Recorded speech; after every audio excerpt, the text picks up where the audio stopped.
Mi nombre es Leison Hoyos, estudiante de Derecho de la Universidad del Cauca. En esta oportunidad vengo a hablar de responsabilidad extracontractual a la luz del Código Civil, de la doctrina y de la jurisprudencia.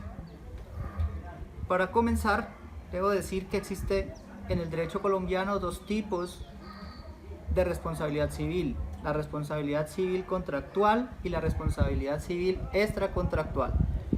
En esta oportunidad nos ocuparemos de la responsabilidad civil extracontractual.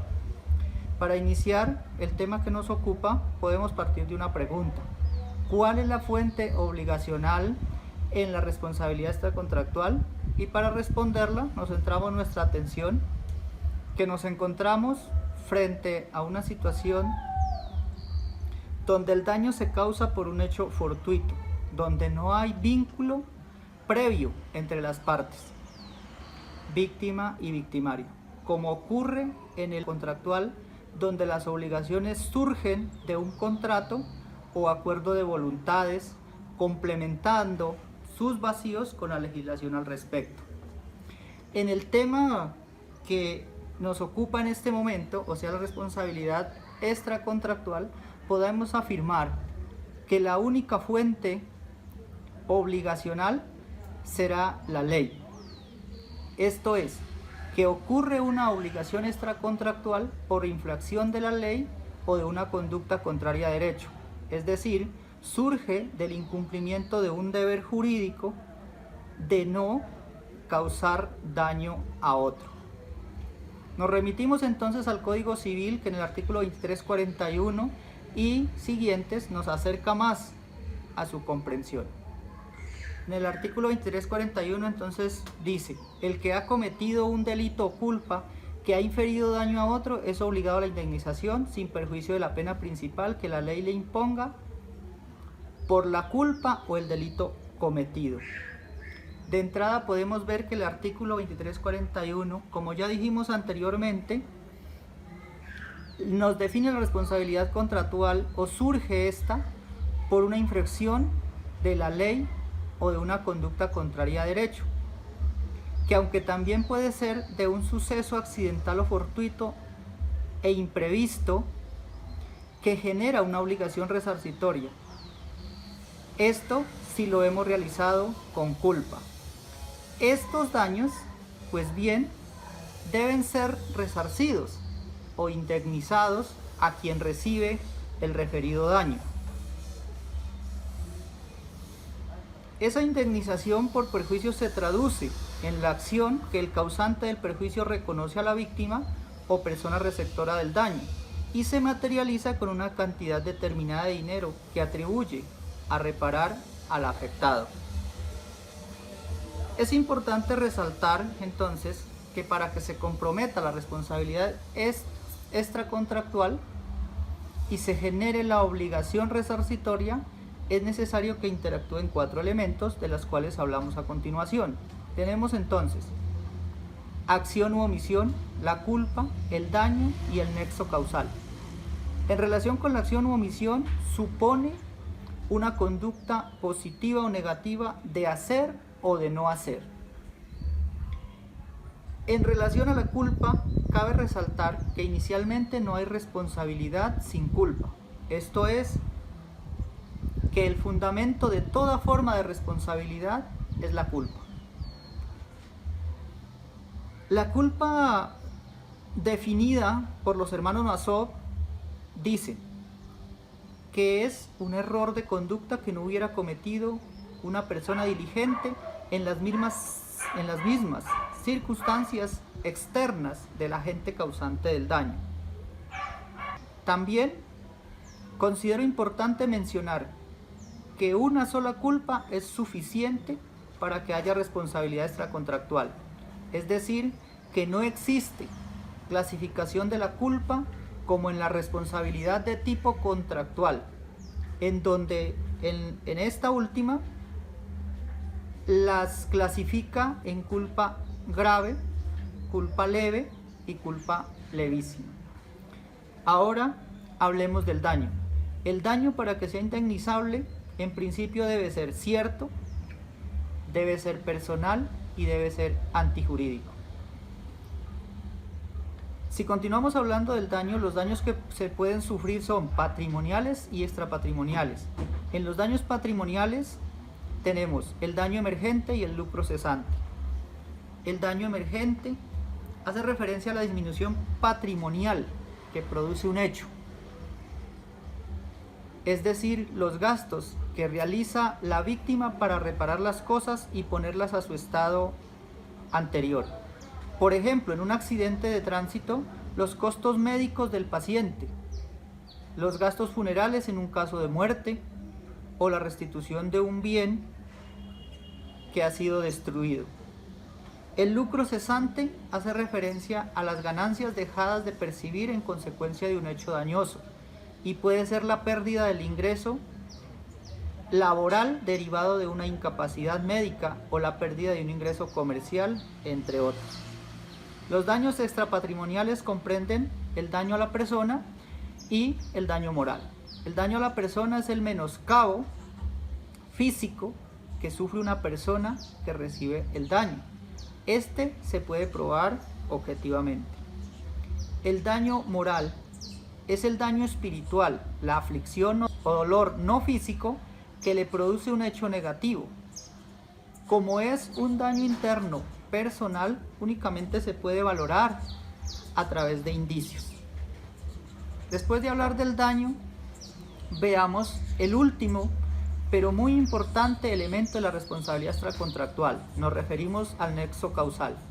Este supone que la conducta culposa que ha causado daño es imputable al agente causante, es decir, que el daño sea consecuencia de la acción u omisión del agente causante.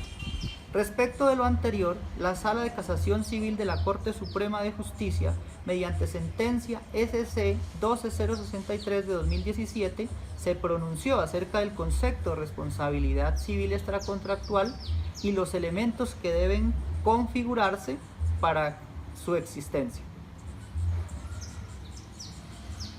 A la luz del artículo 2341 del Código Civil, la Corte Suprema de Justicia establece las siguientes consideraciones que me remito a leer textualmente. Abro comillas. En relación con el mencionado precepto cardinal en el régimen del derecho privado, por cuanto constituye la base fundamental de la responsabilidad civil extracontractual, debe recordarse que cuando un sujeto de derecho, a través de sus acciones u omisiones, causa injustamente un daño a otro y existe además un factor de criterio de atribución subjetivo, por regla general y excepcionalmente objetivo, que permita trasladar dicho resultado dañoso a quien lo ha generado o a aquel que por esta deba responder, surge a su cargo un deber de prestación y un derecho de crédito en favor de la víctima, que tiene por objeto la reparación del daño inferido, para que quien ha sufrido el señalado detrimento quede en una situación similar a la que tendría si el hecho ilícito no se hubiera presentado, es decir, para que se le repare integralmente el perjuicio causado. De conformidad con lo anterior, es menester tener presente que para que se pueda despachar favorablemente una pretensión de la mencionada naturaleza, en línea de principio deben encontrarse acreditados en el proceso los siguientes elementos. Primero, una conducta humana positiva o negativa por regla general antijurídica. Segundo, un daño o perjuicio, esto es un detrimento, menoscabo o deterioro que afecte bienes o intereses lícitos de la víctima, vinculados con su patrimonio, los bienes de su personalidad o con su esfera espiritual o afectiva. Tercero, una relación de causalidad entre el daño sufrido por la víctima y la conducta de aquel a quien se imputa su producción o generación. Y cuarto, un factor o criterio de atribución de responsabilidad por regla general de carácter subjetivo que puede ser dolo o culpa y excepcionalmente de naturaleza objetiva, cierro comillas. A continuación vamos a ver también los tipos de responsabilidad extracontractual definidos en el Código Civil y en la doctrina En primer lugar encontramos la responsabilidad por el hecho propio estipulado, como ya lo vimos anteriormente, en el artículo 2341, en donde dice que el que ha cometido delito o culpa, que ha inferido daño a otro, es obligado a la indemnización. Es decir, que la responsabilidad por el hecho propio es en principio general de responsabilidad con culpa. Es decir, cualquier conducta, con cualquier hipótesis, en cualquier circunstancia donde una persona cause daño a otro, con culpa es obligado a la indemnización. En segundo lugar encontramos otro tipo de responsabilidad, que es la responsabilidad por el hecho ajeno, estipulado en el artículo 2347 del Código Civil.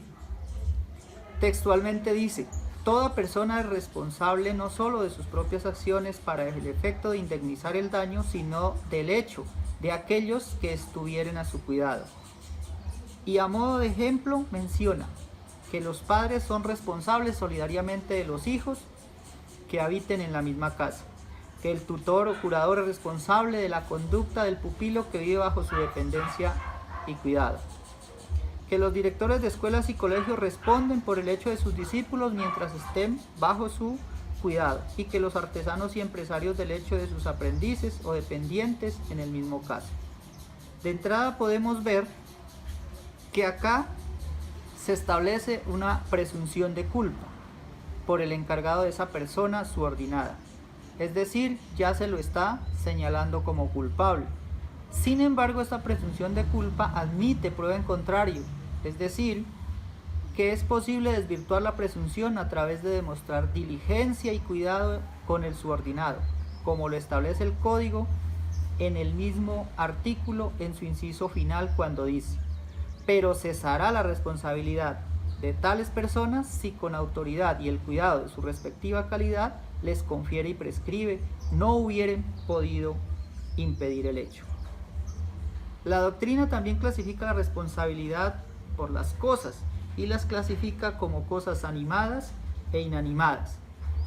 Como cosas animadas hace referencia a los animales fieros o no fieros. Si este tipo de animales causan daño a una persona, el propietario es responsable de los daños que estos causen. En relación a las cosas inanimadas, se refiere a los objetos que caen de los edificios o a los desprendimientos que se realicen de ruinas de estos o por la construcción de los mismos. En estos casos, el propietario de estos edificios o de estas construcciones son responsables por el daño que llegaren a causar. Y en cuarto lugar encontramos el ejercicio de actividades peligrosas. Está definido en el artículo 2356 del Código Civil.